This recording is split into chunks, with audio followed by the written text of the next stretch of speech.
বিসমিল্লাহির রহমানির রহিম। আমি ইউসুফ মজুমদার আজকে অত্যন্ত দুঃখভরা মন নিয়ে ক্যামেরার সামনে উপস্থিত হলাম। আজকে দেশবাসী এবং তরুণ সমাজ সকলের কাছে আজকে কিছু কথা নিয়ে হাজির হলাম।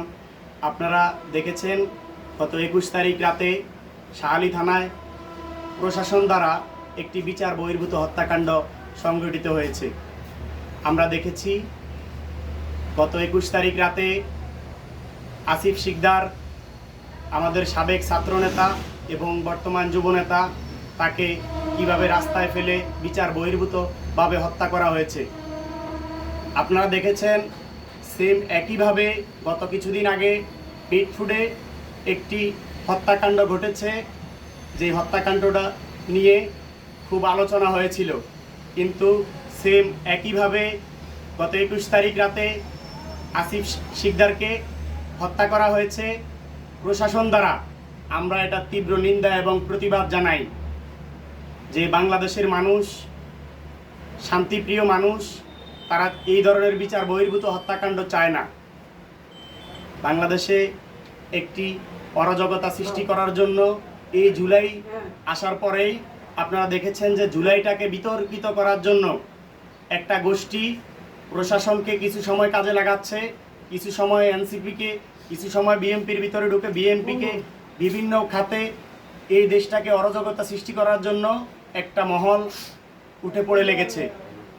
আপনারা দেখেছেন মিটফুডের হত্যাকাণ্ডকে নিয়ে আমাদের চেয়ারম্যান জনাব তারেক রহমানকে উদ্দেশ্য করে বিভিন্ন ধরনের বিতর্কিত স্লোগান দেওয়া হয়েছে, এবং আপনারা দেখেছেন যে কিভাবে রাস্তায় ফেলে মানুষকে পাথর দিয়ে হত্যা করা হয়েছে। ওই হত্যাকাণ্ডের দোষ চাপানো হয়েছে তারেক রহমানের উপরে। আপনারা দেখেছেন গত 21 তারিখ রাতে আসিফ শিকদারকে কিভাবে রাস্তায় ফেলে হত্যা করা হয়েছে, তাও আবার প্রশাসন দ্বারা। যদি প্রশাসন এই ধরনের বিচার বহির্ভূত হত্যা করে তাহলে আমরা কোথায় আশ্রয় নিব? আমি এটা তীব্র নিন্দা এবং প্রতিবাদ জানাই, এবং অতি দ্রুত এই বিচারের এটাকে যারা দোষী তাদেরকে বিচারের আওতায় আনার আহ্বান জানাচ্ছি।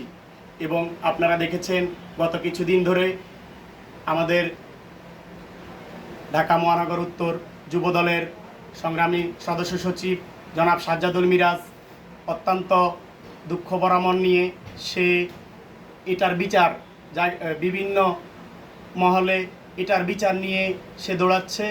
এবং আমরা দেখেছি আজকে সর্বশেষ অনেক কষ্টের মধ্য দিয়ে, অনেক পরিশ্রমের মধ্য দিয়ে আজকে তাদের নামে, যারা তাকে খুন করেছেন তাদের নামে একটি মামলা হয়েছে। আমরা অত্যন্ত খুশি, এবং আমরা বলতে চাই এবং তীব্র নিন্দা জানাতে চাই, এই ধরনের বিচার বহির্ভূত হত্যা বাংলাদেশ কখনো আশা করে না। এটা শুধু একমাত্র আওয়ামী লীগের দ্বারা হয়েছে। আমরা নতুন এই বাংলাদেশে এই ধরনের বিচার বহির্ভূত হত্যাকাণ্ড চাই না। এই বলেই আমি আমার বক্তব্য শেষ করছি, এবং অতি দ্রুত সন্ত্রাসী যারা এই হত্যাকাণ্ডের সাথে জড়িত তাদেরকে বিচারের আওতায় আনার দাবি করছি। বাংলাদেশ জিন্দাবাদ। তারেক রহমান বীরের বেশে আসবে ফিরে বাংলাদেশে।